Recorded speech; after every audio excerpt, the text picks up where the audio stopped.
ভারতের কেন্দ্রীয় শিক্ষামন্ত্রী ধর্মেন্দ্র প্রধান পদত্যাগ করেছেন। দেশটির প্রধানমন্ত্রী নরেন্দ্র মোদীর কাছে তিনি পদত্যাগপত্র জমা দিয়েছেন।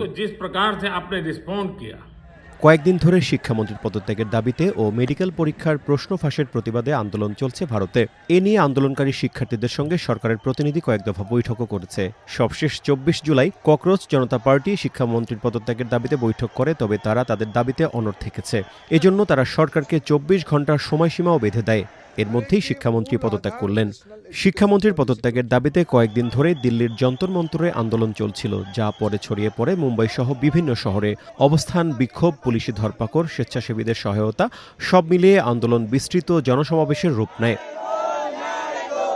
শিক্ষার্থীদের আন্দোলনে পাশে দাঁড়ায় ভারতের প্রধান বিরোধী দল কংগ্রেস। দলটির নেতা রাহুল গান্ধী সহ শীর্ষ নেতারা এ ঘটনায় আটকও হয়েছিলেন।